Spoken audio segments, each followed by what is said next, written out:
বই পড়লে নাকি মস্তিষ্কের কার্যক্ষমতা বাড়ে, মানসিক চাপ কমে ও শব্দভাণ্ডার বৃদ্ধি হয়। কি তাই তো? কিন্তু এই লোকটা এমন এক বই খুঁজে পায় যেটা পড়ার পর তার জীবন নরকে পরিণত হয়। শুরু হয় একের পর এক রহস্য। আজকের ইউনিক কনসেপ্টের এই গল্পে যাওয়ার আগে মুভির মেইন বিষয়বস্তুর উপর কয়েকটা কথা বলি। The enigma of number 23। এই নাম্বার 23 কেন এত রহস্যময়? চার্লস ডারউইনের অরিজিন অফ স্পিসিস প্রথম পাবলিশ হয় 1859 সালে। অ্যালফাবেটিক্যাল নাম্বারে সাজানো হলে 1859-এর যোগফল হয় 23। হিরোশিমাতে বোম পড়েছিল সকাল 8:15। 8 + 15 23। জুলিয়াস সিজারকে 23 বার কুপিয়ে খুন করা হয়েছিল। শেক্সপিয়ারের জন্ম ও মৃত্যুর তারিখ 23। টাইটানিক 15 এপ্রিল 1912 সালে ডুবে যায়। এর প্রতিটা নাম্বার ও মাস যোগ করলে যোগফল আসে 23। TWA ফ্লাইট 800 বিস্ফোরণের সময় বিস্ফোরক যে সিটের তলায় রাখা হয়েছিল তার নাম্বার 23J এবং 23K। হিটলার আত্মহত্যা করে 1945 সালের এপ্রিলে। বছর আর মাস এর প্রতিটা নাম্বার যোগ করলেও আসে 23। তো এমনই রহস্যময় নাম্বার আর কিছু ভীতিকর ঘটনা সহ বলছিলাম আজকের মুভি দ্য নাম্বার 23 এর কথা। ওয়াল্টার স্প্যারো এই লোকটা অ্যানিমেল কন্ট্রোল ডিপার্টমেন্টে কাজ করে। পরিবারে আছে স্ত্রী আগাথা এবং একমাত্র ছেলে রবিন। সেদিন ডিউটিতে ওর কাছে নেড নামের একটা কুকুরকে ধরার খবর আসে। কুকুরটা একটা দোকানে ঢুকে পড়েছে। একটু রাগী হওয়ার কারণে কেউ তাকে বের করতে সাহস না পেলে ওয়াল্টারের ডাক আসে। কুকুরটাকে বের করতে গিয়ে ওর হাতে সে কামড় দিয়ে পালায়। ওয়াল্টার ওর পিছু নিয়ে একটা কবরস্থানে এসে পৌঁছলে কুকুরটাকে লরা টলিন্স নামের একটা মেয়ের কবরের সামনে বসে থাকতে দেখে। তবে পরক্ষণে কুকুরটা উধাও হয়ে যায়। আজ ওয়াল্টারের জন্মদিন, তাই সন্ধ্যায় আগাথা মার্কেটে এ নোভেল ফেট নামের বইয়ের দোকান থেকে একটা লাল মলাট দেওয়া বই ওয়াল্টারের জন্য কেনে, যেটার নাম the number 23 written by Topsy Grates. লক্ষণীয় বিষয়, এই নোভেল ফেট দোকানের উপর লেখা 599 এই নাম্বার যোগ করলেও 23 আসে। তো বই কিনে দুজন আগাথার বন্ধু ডক্টর আইজাকের বাড়িতে পার্টি সেরে বাড়ি আসার পর থেকে ওয়াল্টার বইটা পড়তে শুরু করে। এই বইয়ের গল্পের মুখ্য চরিত্র ফিঙ্গারলিং, যার নামকরণ ছোটবেলার একটা বই ফিঙ্গারলিং অ্যাট দ্য জু থেকে করা হয়েছে। ছোটবেলায় একাকিত্ব ও পড়াশোনা নিয়ে তার সময় কেটেছে, তবে খুব শখ ছিল গোয়েন্দা হওয়ার। বাবা পেশায় অ্যাকাউন্টেন্ট। ফিঙ্গারলিং এর 8 বছরের জন্মদিনে প্রতিবেশীর কুকুরটা ওকে ডেকে নিয়ে গেলে দেখে ডিভোর্সি ডবকিন্স খাটের উপর মৃত অবস্থায় পড়ে রয়েছে। কেউ ওকে ছুরি দিয়ে খুন করেছে। ডাক্তার অবশ্য বলেছিল এটা আত্মহত্যা, কিন্তু ফিঙ্গারলিং মনে করত ওর খুন হয়েছে, আর সেদিন থেকেই তার ডিটেকটিভ হওয়ার ইচ্ছে আরও বাড়িয়ে দেয়।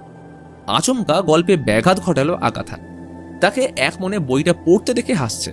ওয়াল্টার বলে ও নাকি এই গল্পের চরিত্র ফিঙ্গারলিং এর সাথে নিজেকে অদ্ভুতভাবে কানেক্ট করতে পারছে, কারণ ছোটবেলায় ওয়াল্টারের মা ওকে ফিঙ্গারলিং অ্যাট দ্য জু নামের বইটা পড়ে শোনাতো। এমনকি ওর প্রতিবেশীর নাম ছিল ডবকিন্স, যে ঠিক গল্পের মতো ওর 8 বছরের জন্মদিনে মারা গেছিল, যাকে ওয়াল্টার মায়ের মতোই ভালোবাসত।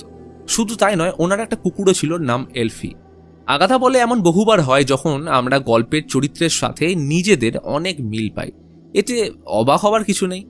কিন্তু যত সময় যায় ওয়াল্টার ফিঙ্গারলিং এর জায়গায় নিজেকে গল্পের চরিত্র ভাবতে শুরু করে। তাই মুভিতে ফিঙ্গারলিং এর জায়গায় ওয়াল্টারকে দেখিয়েই চিত্রায়িত করা হয়েছে। এর পরবর্তী চ্যাপ্টার লুসিকে নিয়ে। ওর মানসিক রোগ আছে, বারবার নিজেকে মারতে চেষ্টা করে। তার প্রতিবেশীর ফোন পেয়ে ডিটেকটিভ ফিঙ্গারলিং তাকে বাঁচাতে এসছে। সে গলায় দড়ি দিয়ে মরতে চলেছে, কিন্তু ফিঙ্গারলিং তাকে কথার জালে ফাঁসিয়ে বাঁচিয়ে নেয়। এই লুসির মতে নাম্বার 23 তার মানসিক রোগের কারণ। সে সব জায়গায় সবকিছুর মধ্যে 23 দেখতে পায়। এই জিনিসটা তার বাবার থেকেই পাওয়া। বাবা এই নাম্বারের জন্যই মারা গেছিল। লুসির নাম্বার প্লেট, বইয়ের পাতা, এলিভেটর সব জায়গাতে 23 দেখতে পায়। তার প্রিয় রং পিঙ্ক, এর মধ্যে 23 রয়েছে। পিঙ্ক হয় রেড আর হোয়াইটের মিশ্রণে। অ্যালফাবেটিক্যাল নাম্বার অনুযায়ী আর এর নাম্বার 18, E5D4 এর সমষ্টি হচ্ছে 27। তেমনভাবে হোয়াইটের অ্যালফাবেটিক্যাল সমষ্টি হচ্ছে 65। এবার 27 + 65 92। পিঙ্কের যে 4টে লেটার আছে, 92কে যদি 4 দিয়ে ভাগ করা হয় সেটা দাঁড়াচ্ছে 23। এইসব ফিঙ্গারলিং শুনে অবাক হলেও তাকে বুঝিয়ে বেরোনোর সময় লুসি উপর থেকে ওর সামনে ঝাঁপ দিয়ে মারা যায়। মৃত্যুর কারণ অভিশপ্ত 23। এই ঘটনা ফিঙ্গারলিং সহ ওয়াল্টারকেও ভিতর থেকে নাড়িয়ে দেয়। তাই কৌতূহলবশত একদিন দোকানে গিয়ে টপ সিক্রেটস এর ব্যাপারে খোঁজ নিতে গেলে জানতে পারে বইটা সেলফ পাবলিশড এবং এটা ছাড়া আর কোনো বই সে লেখেনি। তবে ওয়াল্টার নিজেও বিভিন্ন জায়গায় 23 লক্ষ্য করতে শুরু করেছে। যেমন ওয়াল্টারের পুরো নাম ওয়াল্টার পল স্প্যারো। এইভাবে ওয়াল্টার, পল এবং স্প্যারো এই 3টে সমষ্টি ইকুয়েশন করার পর হচ্ছে 23। তেমনভাবে ওয়াল্টারের জন্মদিন হচ্ছে ফেব্রুয়ারির 3 তারিখ। ফেব্রুয়ারি হচ্ছে দ্বিতীয় মাস, অর্থাৎ 2 আর তারিখে 3, তো হয়ে যাচ্ছে 23। এমনকি ওর জন্ম হয়েছিল 11:12, অর্থাৎ 11 + 12 23। তাই বইটা যে তাকে নিয়েই লেখা এই বিষয়ে কোনো সন্দেহ নেই। গল্পে একটা চ্যাপ্টারে ফ্যাব্রিজিয়া নামক মেয়েটার সাথে তার পরিচয় হয়, তখন ওর বয়স ছিল 32। আর ওয়াল্টারের যখন আগাথার সাথে প্রথম পরিচয় হয় তখন ওর বয়স ছিল 23, এবং দিনটা ছিল সেপ্টেম্বরের 14 তারিখ, অর্থাৎ 9 মাসের 14 তারিখে। এবার 9 + 14 হয় 23। ওয়াল্টার এবং আগাথার বিয়ে হয়েছিল অক্টোবরের 13 তারিখে, 10 নম্বর মাসের 13 তারিখ, যার সমষ্টিও হচ্ছে 23। গল্পের 7 নম্বর চ্যাপ্টার ফিঙ্গারলিং ও ফ্যাব্রিজিয়া সম্পর্কের ব্যাপারেই ছিল। তারা শুধুমাত্র শারীরিকভাবে একে অপরের প্রতি প্রথম থেকেই আকৃষ্ট হয়েছিল, কিন্তু সময়ের সাথে ফ্যাব্রিজিয়াকে নিয়ে ফিঙ্গারলিং হ্যালুসিনেশন করতে শুরু করে, শুধু মনে করতো সে ফ্যাব্রিজিয়াকে হত্যা করছে। এদিকে ওয়াল্টারের জীবনে প্রবলেম বাড়ছে দেখে আগাথা আইজ্যাককে সবটা জানালে ওয়াল্টার পার্সোনালি ওর সাথে দেখা করে। আইজ্যাক বলে 23 নিয়ে অনেক কনস্পিরেসি থিওরি রয়েছে, এটাকে দ্য 23 এনিগমা বলে। মানব শরীরে 23 জোড়া ক্রোমোজোম এবং রক্ত মানব শরীরের প্রতি 23 সেকেন্ড অন্তর সার্কুলেট হয়।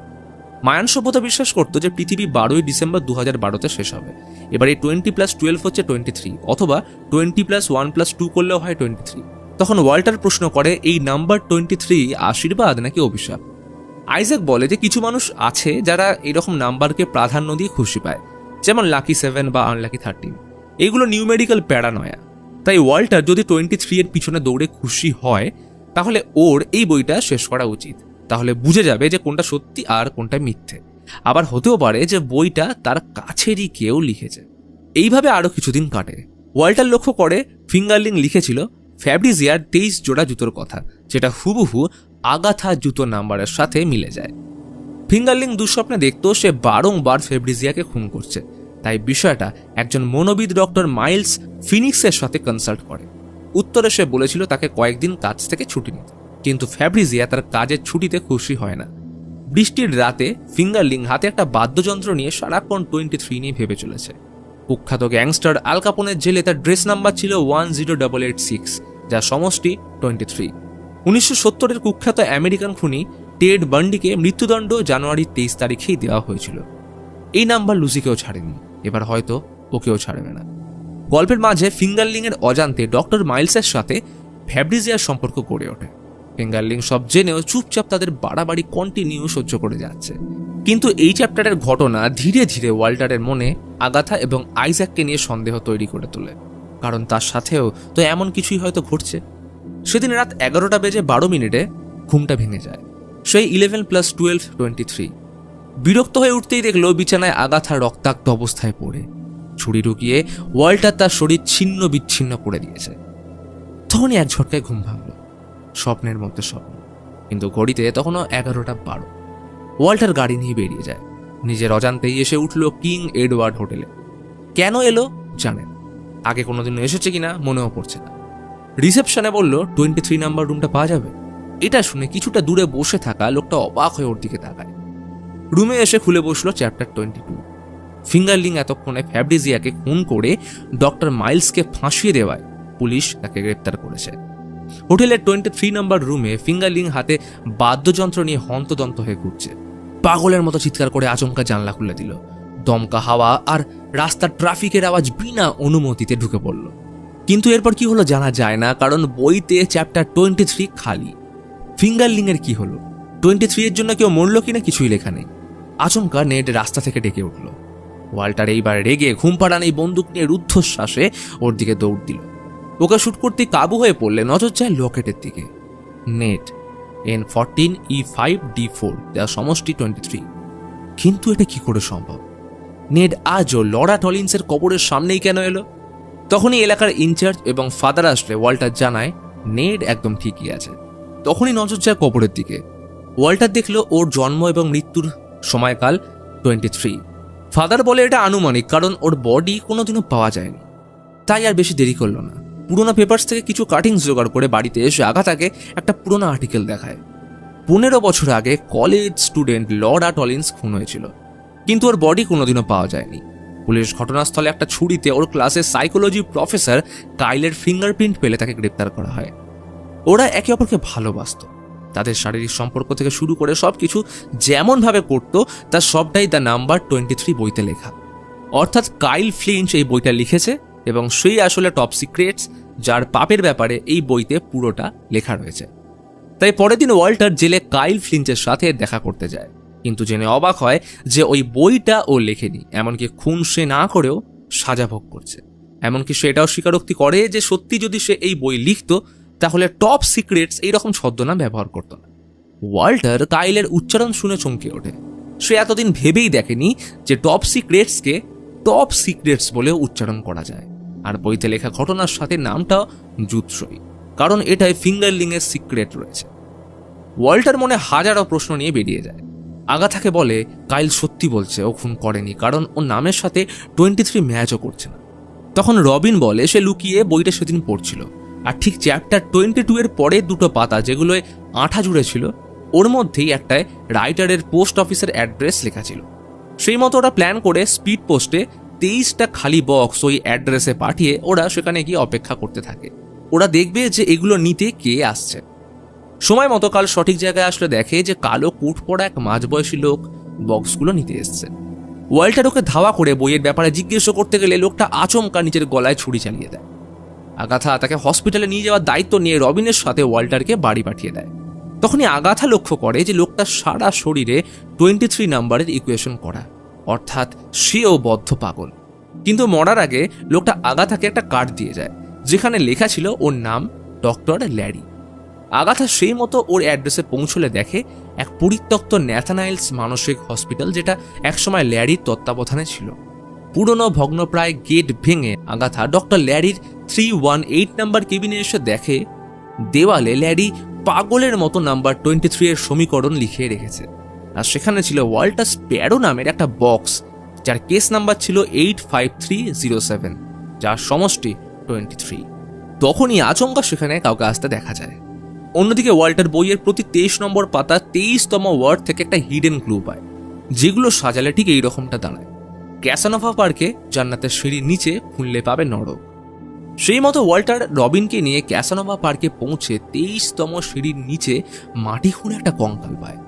এটা দেখা মাত্রই ওরা দুজন পুলিশকে ইনফর্ম করলে পুলিশ ঘটনাস্থলে এসে কিছুই পায় না। তাই পুলিশ ওদের দুজনকে ওয়ার্নিং দিয়ে চলে গেলে আইজ্যাক আর আগাথা পার্কে চলে আসে, কারণ এইখানে আসার আগে ওয়াল্টার বাড়িতে ক্যাসানোভা পার্কের নোটস রেখে এসেছিল।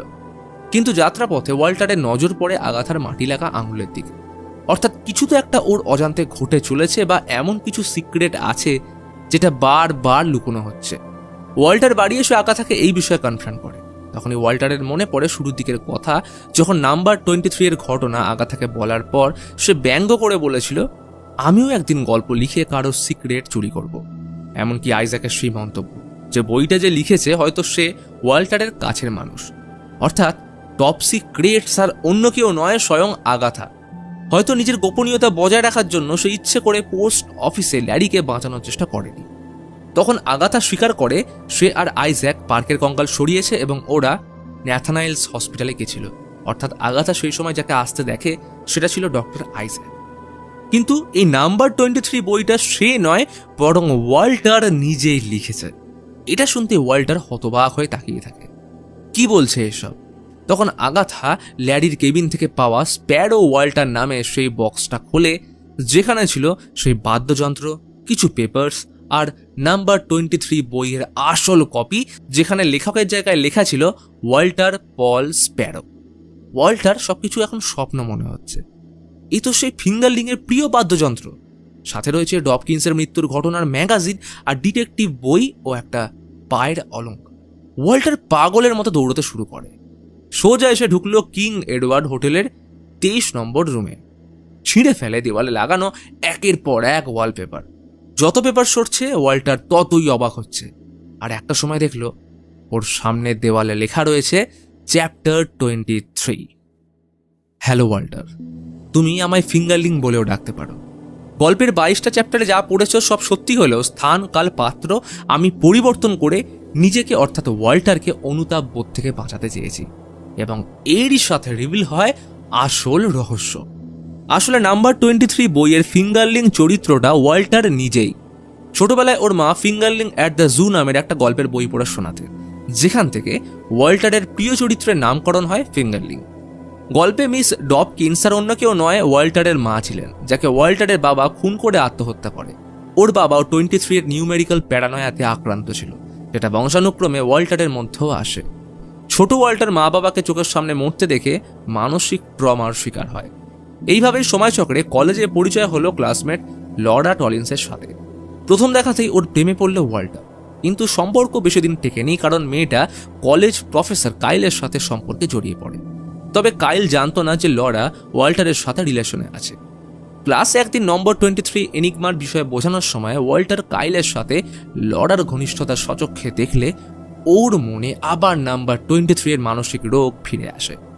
এর মধ্যে একদিন ক্যাসানোভা পার্কে 23তম সিঁড়ির কাছে ওয়াল্টার ওদের দুজনকে আপত্তিজনক অবস্থায় দেখে ফেলার পর পাগলামি আরও বেড়ে যায়। এরপর থেকে ওয়াল্টার সব জায়গায় 23 খুঁজতে শুরু করলো। তার এই অবস্থার কারণে লরা ওয়াল্টারের সাথে ব্রেকআপ করলে সেই রাতেই ওয়াল্টার ওকে ছুরিবিদ্ধ করে নৃশংসভাবে হত্যা করে। এরপর বডিটা ক্যাসানোভা পার্কে 23তম সিঁড়ির নিচে কবর দিয়ে ওর পা থেকে অলংকারটা খুলে নেয়, আর এই কারণেই লরার বডি কেউ পায়নি। এরপর ওয়াল্টার কাইলকে খুনের দায়ে ফাঁসিয়ে দিলে পুলিশ ওকে গ্রেপ্তার করে আজীবন কারাদণ্ড দেয়। 23 এর মানসিক রোগ থেকে বাঁচার জন্য ওয়াল্টার গা ঢাকা দেয় কিং এডওয়ার্ড হোটেলের 23 নম্বর রুমে, কিন্তু সময়ের সাথে এই মানসিক রোগ তাকে মৃত্যুর মুখে ঠেলে দেয়। তাই আত্মহত্যার আগে স্বীকারোক্তি লিখতে বসলে সেটা একটা বইয়ের আকার নেয়, আর বই থেকে গোটা দেওয়ালে। সেগুলো ওয়াল্টার টাইপরাইটারে নিজের 22টা চ্যাপ্টার অবধি শেষ করলেও চ্যাপ্টার 23 লেখার আগে হোটেলের জানলা দিয়ে ঝাঁপ মেরে সে আত্মহত্যা করে। কিন্তু ভাগ্যের অদ্ভুত পরিহাস হোক বা কর্মফল, ওয়াল্টার সেই যাত্রায় বেঁচে গেলেও পুরনো সব স্মৃতি হারিয়ে ফেলে। তাকে চিকিৎসার জন্য কয়েক বছর ডক্টর ল্যারি ও ডক্টর ন্যাথানিয়েলের আন্ডারে ন্যাথানাইলস মানসিক হসপিটালে রাখা হয়। ল্যারি বুঝতে পারে ওয়াল্টার সিভিয়ার গ্রাফোমেনিয়া রোগের শিকার, যেখানে কোনো ব্যক্তি কোনো পার্টিকুলার নম্বর নিয়ে মানসিক পাগলামির চরম পর্যায়ে চলে যায়। সময়ের সাথে ওয়াল্টার পুরনো স্মৃতি ভুলে ঠিক হয়ে উঠলে এক সময় হসপিটাল থেকে ছাড়া পাওয়ার পর পরিচয় হয় আগাথার সাথে, আর সেখান থেকেই তাদের নতুন সম্পর্কের শুরু। কিন্তু অন্যদিকে ডক্টর ল্যারি ওয়াল্টারের সেই অভিশপ্ত স্বীকারোক্তি বা নাম্বার 23 বই পড়ে নিজে এই মানসিক রোগের শিকার হয়ে পড়ে, এবং সে ওই স্বীকারোক্তি টপ সিক্রেটস নামে ছদ্মনাম দিয়ে পাবলিশ করে। আর এই টপ সিক্রেটস এর মধ্যে ছিল লরার মৃত্যু রহস্য বা ওয়াল্টারের টপ সিক্রেটস। এইবার পুরনো সব স্মৃতি মনে পড়লে ওয়াল্টার প্রচণ্ড অনুতাপ বোধ করতে শুরু করে, কারণ তার জন্য লরা টলিন্স ও ডক্টর ল্যারির মৃত্যু হয়েছে এবং বিনা দোষে কাইল জেল খাটছে। আগাথা ওকে বোঝানোর চেষ্টা করে যে সে আর আগের ওয়াল্টার নেই, পূর্বের মানসিক বিকারগ্রস্ত ওয়াল্টার এগুলো করেছে। কিন্তু ওয়াল্টার নিজের মনকে কিছুতেই বোঝাতে পারে না, কারণ বাস্তবে সে একজন খুনি। কথাটা বলে এক ছুটে হোটেল থেকে বেরিয়ে আসলে দেখে সামনে বসে নেড, যেন সে মনে করিয়ে দিচ্ছে লরার খুনের প্রতিটা মুহূর্ত। দূর থেকে একটা বাস আসছে, ওর তীব্র আলোয় ওয়াল্টার হারিয়ে যায়। আজ তার মৃত্যু হওয়াটাই শ্রেয়। তখনই পিছন থেকে রবিন বাবা বলে ডেকে উঠলে এক ঝটকায় ওয়াল্টারের সম্বিত ফিরতেই সরে যায়। না, এই ভুল আর সে করবে না। ছোটবেলায় একসময় ওয়াল্টার চোখের সামনে বাবাকে মরতে দেখে পাগল হয়েছিল, আর আজ আবার এত বছর পর সে একই ভুল রবিনের সামনে সে করতে যাচ্ছিল। তাহলে পার্থক্যটা কোথায়? সে একজন ভালো মানুষ হতে না পারলেও একজন ভালো বাবা হয়ে দেখাতেই পারে, কারণ পার্থক্যটা শুধু সিদ্ধান্তে। এই সিদ্ধান্ত একটা মানুষকে অন্যজনের থেকে আলাদা করে। তাই ওয়াল্টার পুলিশের কাছে পূর্বের পাপ স্বীকার করে কাইলকে মুক্তি দেয়। হয়তো ওকে এর জন্য কয়েক বছর জেলও খাটতে হবে, যা ওর পরিবারের কাছে সুখকর না হলেও দিনের শেষে তারা বলতে পারবে ওয়াল্টার একজন ভালো মানুষ হয়ে সঠিক সিদ্ধান্ত নিয়েছিল। কারণ সর্বদা মনে রাখতে হবে, তুমি যেখানেই থাকো, পাপ তোমায় ঠিকই খুঁজে নেবে।